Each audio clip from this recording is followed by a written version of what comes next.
Hello दोस्तों, तो आज की इस वीडियो में मैं सोल लैंड 2 की आगे की नॉवल को कंटिन्यू करने वाला हूँ। और हाँ, अगर आपने अभी तक इसके पिछले पार्ट को नहीं देखा है तो अगर आप लोगों ने मिस किया है तो मैं उसका लिंक को डिस्क्रिप्शन और कमेंट में दे दूंगा, तो आप लोग वहाँ जाकर चेक करके देख लेना। गाइस, ये एपिसोड भी काफी ज्यादा मजेदार होने वाला है क्योंकि हमें इसमें स्नो एम्प्रेस की snowy dance absolute ice field देखने को मिलेगी, जो कि काफी ज्यादा पावरफुल मूव है। तो इस एपिसोड की शुरुआत में हम युहाओ को दिखाते हैं, जो कहता है कि अंकल आमन, चलो एक बार और ड्यूअल फाइट करते हैं। तो आमन कहता है, क्या स्नो एम्प्रेस के पास भी कोई दूसरे मूव्स है क्या? और हम देखते हैं कि युहाओ की और स्नो एम्प्रेस की अलग अलग दोनों की ही रिंग्स बाहर निकल के आ जाती हैं। और युहाओ मन में कहता है, स्नो एम्परर जो लीड कर रही है, इस वजह से अनकॉन्शियसली मैंने अपने हाथ को उसके जैसे ही उठा लिया है, और क्या ये टेलीपोर्ट हो सकती है? और इस तरफ आमिंग मन में कहता है, स्नो एम्प्रेस काफी ज्यादा क्यूट है, इसलिए मैं उस पर ज्यादा शक्ति नहीं दिखा सकता। और एक ही सेकंड के अंदर पूरी क्लियर स्काई पीक स्नो और आइस के फील्ड में बदल जाती है, और यह नजारा वाकई में काफी बढ़िया होता है। और इस वजह से आमिंग भी काफी हैरान होता है और कहता है कि अब मैं युहाओ को बिल्कुल भी देख नहीं सकता हूँ, और न ही मैं उसकी प्रेजेंस को अब फील कर सकता हूँ। और हम देखते हैं कि इस तरफ स्नो एम्परर ने स्ट्रोई डांस एब्सोल्यूट आइस फील्ड को इस्तेमाल किया होता है, और इसे देखते हुए युहाओ मन में कहता है, ये तो काफी हद तक मेरी पहले वाली एब्सोल्यूट आइस फील्ड जैसी है। और पहले तो उसकी रेंज 100 मीटर से कम थी, लेकिन अब इसकी रेंज 200 मीटर से भी ज्यादा हो गई है। और यह बेमिसाल टेम्परेचर पर भी पहुंच गई है। और इस स्नोई आइस फील्ड के अंदर मैं अपनी आंखों को बंद करके भी अपोनेंट की लोकेशन को फील भी कर सकता हूँ, और यह चीज तो वाकई में काफी औसम है। और इस तरफ आमिंग मन में कहता है, वैसे तो मेरी स्प्रिट एजेंट्स कॉन्टिनेंट के टॉप 10 के अंदर रैंक करती है, हालांकि मैं तब भी हुआ युहाओ की लोकेशन का बिल्कुल भी पता नहीं लगा पा रहा हूँ। और जैसे स्नो एम्परर एक पल के लिए रुकती है तो इस फील्ड का टेम्परेचर हल्का सा और बढ़ जाता है।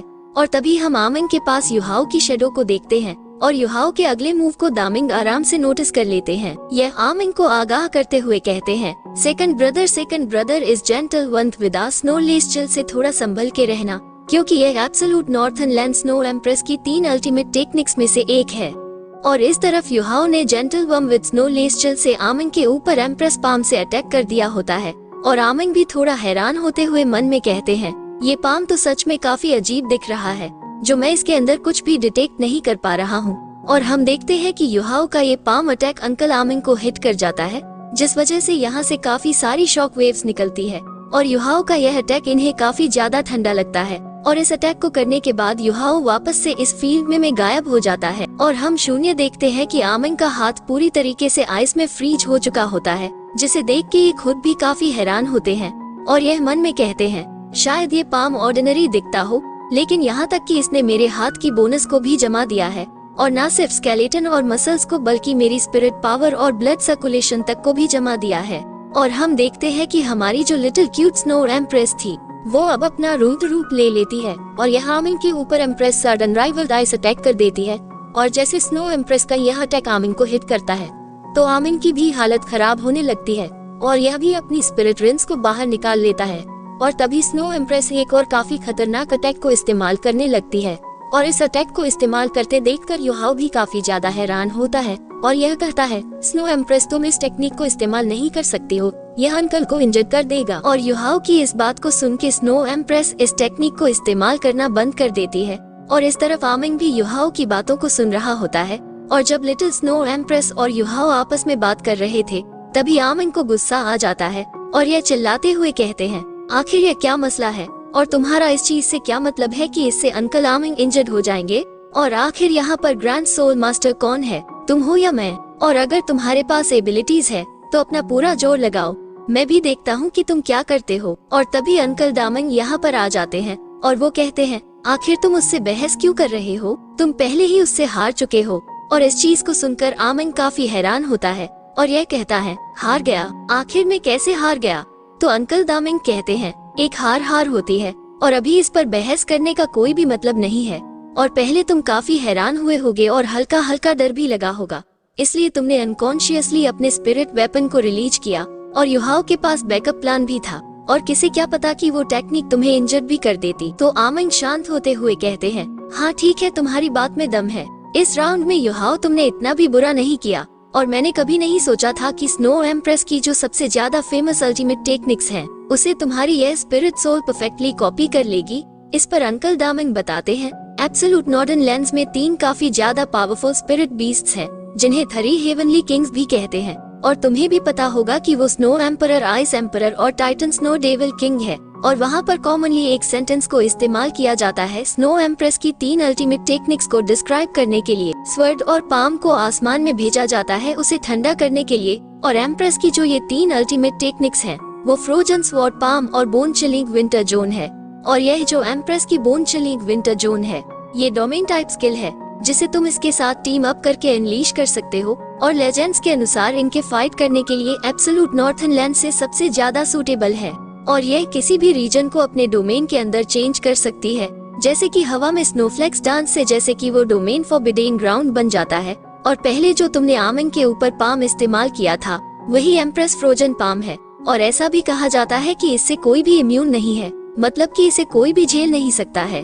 और झेलने का सिर्फ एक ही रास्ता है कि इसे अवॉइड किया जाए। और अगर इसे स्नो एम्प्रेस इस्तेमाल कर रही है, तो मुझे नहीं लगता कि हम इसे अवॉइड भी कर पाएंगे, यहाँ तक कि अगर हम अपना बेस्ट भी देते हैं तो। और आखिर में जो तुमने स्किल इस्तेमाल करी थी वो एम्प्रेस फ्रोजन स्वर्ड थी। और इसे अनराइवल्ड एब्सोल्यूट आइस भी कह सकते हैं, क्योंकि यह थाउजेंड्स माइल्स की स्नो के कंडेंस होने के बाद ही यह स्वर्ड ब्लेड बनती है, जिसे अल्टीमेट आइस भी कह सकते हैं, जो कि इस दुनिया के अंदर बेजोड़ है। और जो तुमने अभी अटैक इस्तेमाल किया था, वैसे यहाँ तक कि उसकी तुलना स्नो एम्प्रेस के फॉर्मर ईयर से नहीं की जा सकती है, लेकिन तब भी इसने आमिंग को मजबूर कर दिया अपनी मार्शल सोल को अनलीश करने के लिए, जिससे कि यह इस स्ट्राइक को रेजिस्ट कर सके। और इस चीज को सुन के युहाओ मन में कहता है, ये तो कितना ज्यादा पावरफुल है। और मैंने कभी नहीं सोचा था कि स्नो एम्प्रेस के साथ काम करके मेरी स्ट्रेंथ इतनी ज्यादा बढ़ जाएगी। और यहाँ तक कि इससे तो क्लियर स्काई सेक्ट के दोनों सेक्ट मास्टर दंग हैं। और इस बार ही मेरे रिजल्ट्स काफी ज्यादा बेहतरीन हैं। और इस तरफ आमिंग अपने हाथ पर फूंक मारते हुए कहते हैं, आखिरकार मैंने इसे हटा ही दिया। और यह ठंडी हवा का झोंका तो वाकई में काफी ज्यादा स्ट्रांग था, जो कि यहाँ तक कि मेरे दिल तक पहुँच गया है। तो दामिंग कहते हैं, ये सब तुम्हारी फाइटिंग हैबिट्स की वजह से ही हुआ है, जो तुम्हारा अटैक को सहने के लिए अपनी बॉडी पर निर्भर रहते हो, और अब इसी वजह से तुम्हें सफर करना पड़ रहा है। तो आमिंग कहते हैं, ऐसा इसलिए क्योंकि मैं युहाओ का सामना कर रहा था, तो मैं कैसे अपनी फुल स्ट्रेंथ को अनलीश कर सकता हूँ। लेकिन अगर इसकी जगह स्नो एम्प्रेस होती तो शायद मैं और भी ज्यादा केयरफुल होता। और ईमानदारी से कहूँ तो सच में मैं असली वाली स्नो एम्प्रेस के साथ 1-2 हाथ करना चाहता हूँ, जिससे कि मैं खुद देख सकूँ कि वो कितनी ज्यादा स्ट्रांग है। और वैसे ही जिस चीज को तुम होल्ड बैक करके रख रखे थे, आखिर वो ऐसी क्या चीज है। तो युहाओ कहता है, अंकल दामिंग मुझे माफ करना, असल में मैंने जो अभी इस्तेमाल किया था वो आइस एक्सप्लोजन टेक्निक थी, क्योंकि जब हमने पाम को इस्तेमाल करके आपके हाथ के साथ कांटेक्ट में आए, उसी समय हमने आइस एक्सप्लोजन टेक्निक को भी इस्तेमाल किया। और अगर अंदर ही यह आपकी स्पिरिट पावर के साथ इग्नाइट होती, तो इसकी वजह से एक्सप्लोजन हो सकता था, वो भी अनपैरेलल लचिल के एब्सोल्यूट 0 टेम्परेचर के साथ। और मुझे डर था कि यह आपके लिए काफी ज्यादा आत्मघाती साबित हो सकता है। और जब आमिंग सुनते हैं कि युहाओ इनकी 9 स्पिरिट पावर को भी इग्नाइट कर सकता है, तो ये भी काफी ज्यादा घबरा से जाते हैं। और यह कहते हैं कि बदमाश, तुम में कुछ तो बात है, और तुम वाकई में काफी चालाक भी हो। जिसके बाद ये शांति से अपनी हार को एक्सेप्ट करके यहाँ से गुस्से में चले जाते हैं। तो युहाओ इनको ऐसे जाते हुए देख अंकल दामिंग से पूछता है, अंकल आमिंग क्या ठीक है? तो आमिंग कहते हैं, चिंता मत करो, वो ठीक है, वो बस ठंडा होने के लिए गया है। और अंकल आमिंग एक बिल्डिंग के अंदर चले जाते हैं, जहाँ से काफी खतरनाक तरीके से पादने की आवाज आती है। और इस वजह से स्नो एम्प्रेस या करते हुए कहती है, ये तो कितना ज्यादा बदबूदार है, और इतना ज्यादा बदबूदार है कि मैं वापस लौट के अंदर जाना चाहती हूँ। और युहाओ भी इस चीज की वजह से हैरान होते हुए कहता है, तो शांत होने से मतलब ये था। और इस चीज की वजह से अंकल दामिंग को काफी गुस्सा आ जाता है, और ये कहते हैं कि आमिंग, तुम्हारे लिए बेहतर होगा कि तुम अपने आप को सामने ले आओ, और देखो तो कि इस बारी तुम्हारा पाद कितना ज्यादा बदबूदार है। और जब तुम मेरे हाथ लगोगे, तब मैं तुम्हारी मार मार के हालत खराब कर दूंगा। और फिर कुछ देर ही बाद हम युहाओ को कल्टिवेट करते हुए देखते हैं, और युहाओ कल्टिवेट करते हुए कहता है, वो जो पाम अटैक था, उससे ऐसा महसूस हुआ जैसे कि उसने मेरी बॉडी के अंदर की सारी चिल को एब्जॉर्ब कर लिया और एक अटैक को अनलीश किया। और इसमें मेरी ज्यादा स्पिरिट पावर इस्तेमाल भी नहीं हुई, और मेरी रिस्टोरेटिव एबिलिटीज वास्तव में काफी ज्यादा तेज हो जाती है जहाँ पर कोल्ड और मॉइस्ट एनवायरनमेंट होता है। और ऐसा दिखता है कि न सिर्फ स्नो एम्परर मेरी मदद कर रही है मेरी फाइटिंग स्ट्रेंथ को इंक्रीज करने में, बल्कि इसने लास्ट फाइट में भी मेरी एबिलिटीज को बढ़ा दिया है।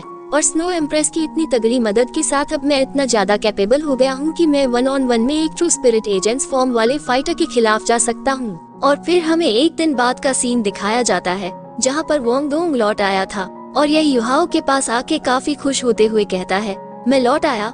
और वोंग डोंग को यहाँ पर देख के युहाओ थोड़ा सा चौंक सा जाता है और कहता है कि वोंग डोंग आखिर तुम यहाँ पर कब आए और क्या तुमने अपनी स्पिरिट रिंग को ऑप्ट इन कर ली। तो वोंग डोंग कहता है हाँ सब हो गया। तो युहाओ खुश होते हुए कहता है ये तो वाकई में काफी बढ़िया हुआ। और वो क्या है। तो वोंग सॉन्ग कहता है ये एक सीक्रेट है और ये तुम्हें तब पता चलेगा जब तुम शेरक एकेडमी लौट आओगे। तुम तो बस इतना जान लो कि वो काफी ज्यादा स्ट्रांग है। तो युहाओ कहता है कोई बात नहीं, तुम्हें नहीं बताना तो मत बताओ। वैसे मेरे पास भी एक सीक्रेट है लेकिन मैं यह नहीं कह सकता कि तुम्हें उसे सुनने में इंटरेस्ट है या नहीं। तो वोंग डोंग पूछता है वो क्या सीक्रेट है। तो युहाओ भी टोंट मारते हुए कहता है तुम्हें अपने आप पता चल जाएगा जब मैं शेरक एकेडमी लौट के आऊंगा।